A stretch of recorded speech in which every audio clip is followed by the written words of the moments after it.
Stores close early. Parents pull their kids aside. People cross the street, trying to not make eye contact. But they're watching. Everybody knows what it means. Rebellion, power, freedom. But not the kind you read about in textbooks. This is the kind that smells like gasoline, sounds like thunder and rides in tight formation. For decades, outlaw motorcycle clubs have rolled through the shadows of society. Part brotherhood, part menace, part myth. They've been called gangs, legends, criminals, rebels, and sometimes all of the above. And then there's that badge, the 1%, a badge of honor, a warning, a declaration that they live outside the rules the rest of us follows. But where did this come from? Where did this world of chrome, violence and brotherhood begin? If you like our content, like and subscribe to our channel and support us on conscioushistory.backme.org. And let's ride past the 99 and therefore drive straight into the 1%. World War II. Millions of Americans enlisted to fight for freedom, fighting for something bigger than themselves. They left behind their farms, factories, small towns and cities, trading everyday life for violence and fear, all to give others the gift of freedom. But what they walked into was hell.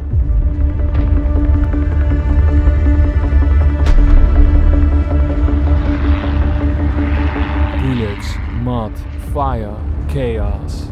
No comfort, no safety, no second chances. But in that mess, something real was found. Brotherhood. You depended on the guy next to you, not just to fight, but to survive. It didn't matter where you came from, what your background was or how you looked. Out there, the only thing that mattered was trust. Could they count on you when the bullets started flying? Could you count on them? It wasn't about speeches, it was about small things. A patch on your sleeve, an insignia on your chest. Patches, ranks, names, each one earned, not given. Those names weren't picked at random. Platoons, companies, divisions, they carried their names with pride, giving meaning to the chaos, because it meant you belonged somewhere.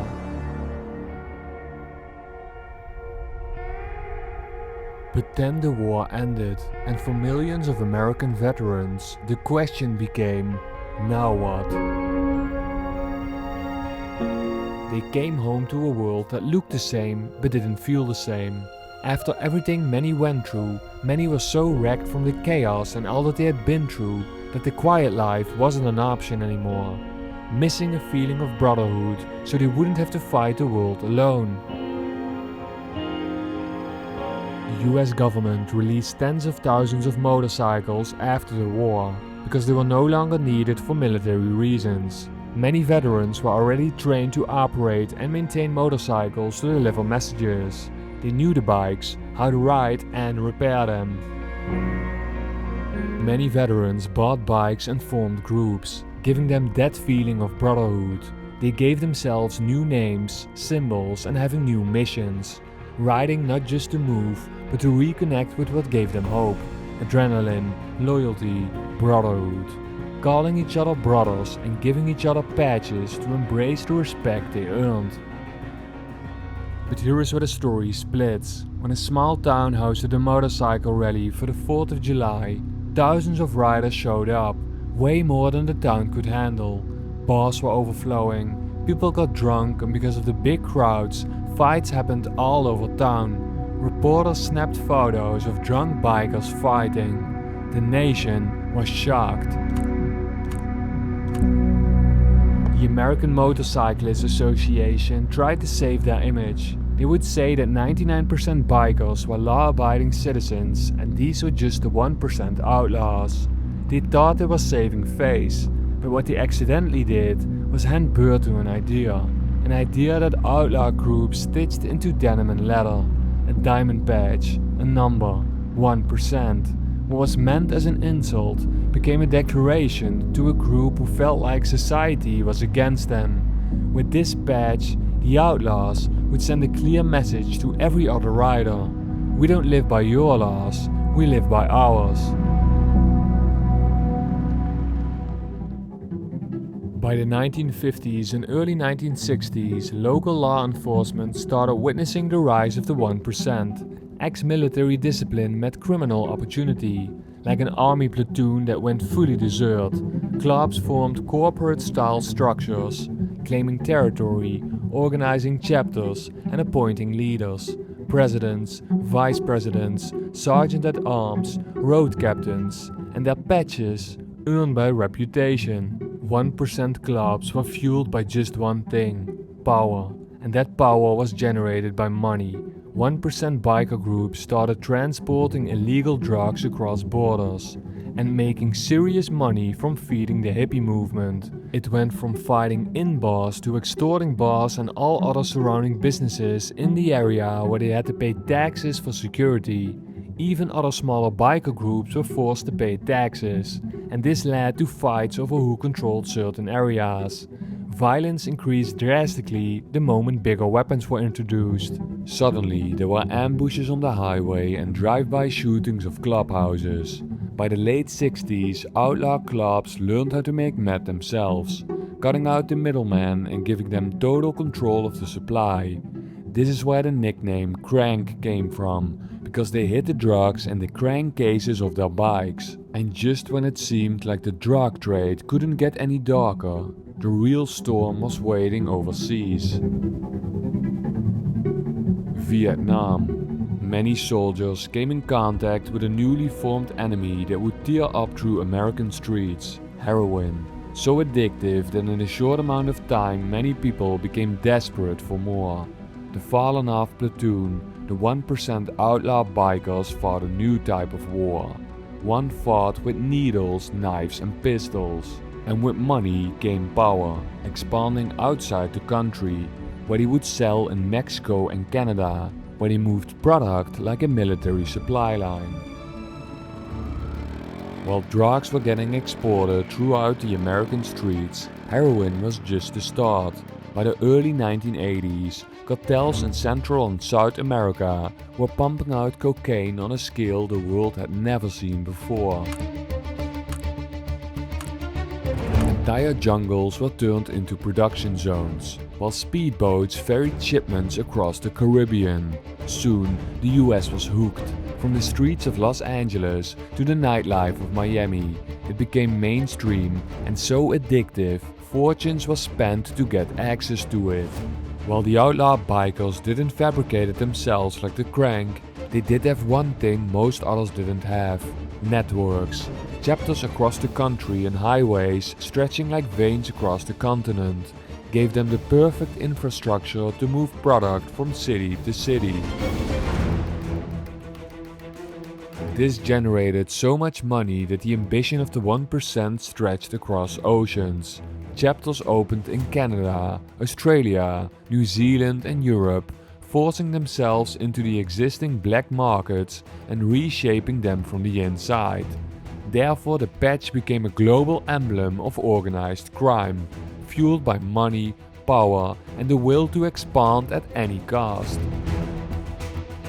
Back in the United States, cocaine was evolving into something even more dangerous, as dealers realized they could convert powder into a cheaper, smokable form: crack. Our most serious problem today is cocaine, and in particular crack. Who's responsible? Crack cocaine spread like wildfire through the mid to late 80s and in the 90s devastating entire communities.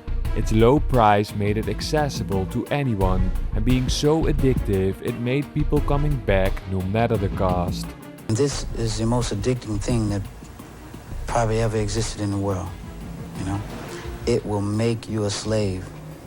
For the 1%ers, the epidemic meant yet another profitable market. They weren't the chemists cooking crack in basements, but they were the distributors, ensuring it moved across state lines, fueling the demands far beyond the inner cities where it first appeared.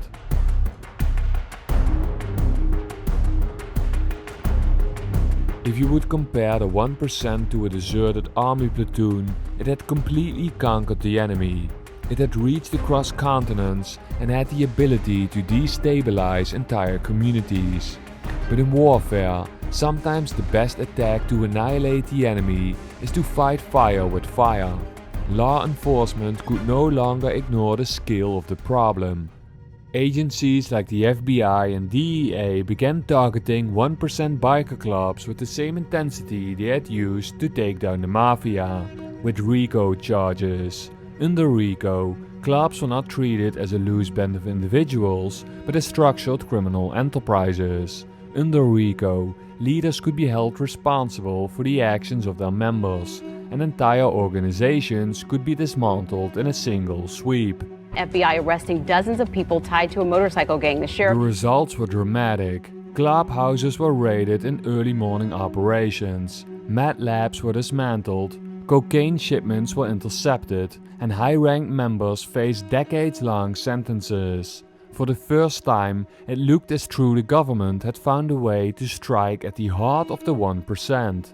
But the paradox was clear. Every raid, every indictment, every front-page photo of bikers in handcuffs only added to the legend. To their enemies, it was proof that they were dangerous. To their supporters, it was proof that they were fearless. And to the bikers themselves, it was validation, evidence that they truly lived outside the boundaries of ordinary society. The patch, one just cloth stitched to leather, had become a symbol of worldwide recognition. As in today's world, outlaw biker groups still carry a reputation that makes people stop and look twice. They stand for strength, power, and the refusal to bow to anyone's rules but their own. What began as a movement for freedom and brotherhood, an ideal to give riders purpose and identity, was slowly twisted by greed and violence. The 1% who claimed to live outside society proved something simple and brutal. Nobody escapes consequences forever. Out of the ashes of one war came another. It was not fought with tanks and planes, but with Harleys and handguns. Patches became flags, clubhouses became forts, chrome-plated motorcycles became weapons of identity. If you like our content, like and subscribe to our channel or support us on conscioushistory.backme.org. And remember that, as long as there are highways stretching the horizon, that symbol still rides, showcasing that rebellion can be far more destructive than the rules it wants to escape.